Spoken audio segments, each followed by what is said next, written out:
Hello welcome નમસ્કાર આપ જોઈ રહ્યા છો સત્ય એક્સપ્રેસ ગુજરાતી ન્યૂઝ।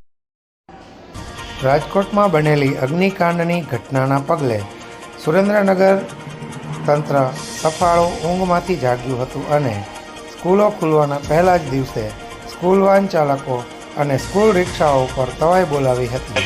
આરટીઓ દ્વારા ચેકિંગ કામગીરી કરી સ્કૂલ વાહન ચાલકો અને રિક્ષા ચાલકોને મોટી રકમના મેમા અપાતા સ્કૂલના પહેલા જ દિવસે તમામ રિક્ષા ચાલકો અને વાહન ચાલકો હડતાલ પર ઉતરી ગયા હતા અને કલેક્ટર ઓફિસે એકત્ર થયા હતા।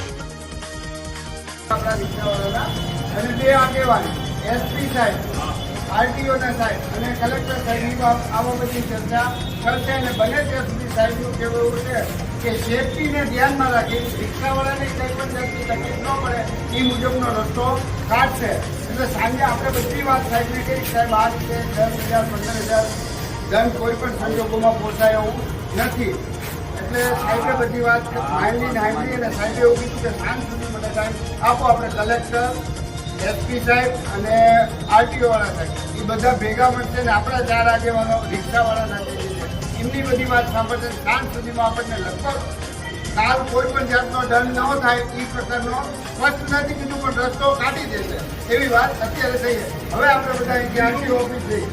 બીજું એક છે ને સાહેબનું કેવું એવું કહે છે કે બધાને આમાં શું માર્ગદર્શન હોય કે કેવી રીતના મંજૂરી લેવાની, તમારે શું ડોક્યુમેન્ટ ભેગા કરવાના, તો એના આટલું એકવાર બધાને ભેગા કરી આરટીઓમાંથી જે એમના અધિકારીઓ છે ટ્રાફિક આવે તો તમને બધાને થોડી જાણકારી રહે કે આપણે કયા કયા ડોક્યુમેન્ટ હારે રાખવાના છે અને આપણે ભવિષ્યમાં આપણને કોઈ તકલીફ ન પડે, આપણને કોઈ પોલીસ વાળો રોકે તો આપણી પાસે બધા કાગળિયા કયા કયા હોવા જોઈએ એના માટે એક માર્ગદર્શન માટે બધાને એકવાર ભેગા થશે અને એવું સાહેબે કીધું છે કે એવો આપણે સમય નક્કી કરી એકવાર એવો ફ્રી ટાઈમ હોય ત્યારે બધાને ત્યારે એવું કેમ સેમિનાર જેવું મોટો એક એવો સેમિનાર પણ રાખવાની સાહેબે વાત કરી। બધા રિક્ષાવાળા કે જે પણ આ વિદ્યાર્થીમાં આવતા હોય એ બધાને સાહેબ માર્ગદર્શન બધું આપશે।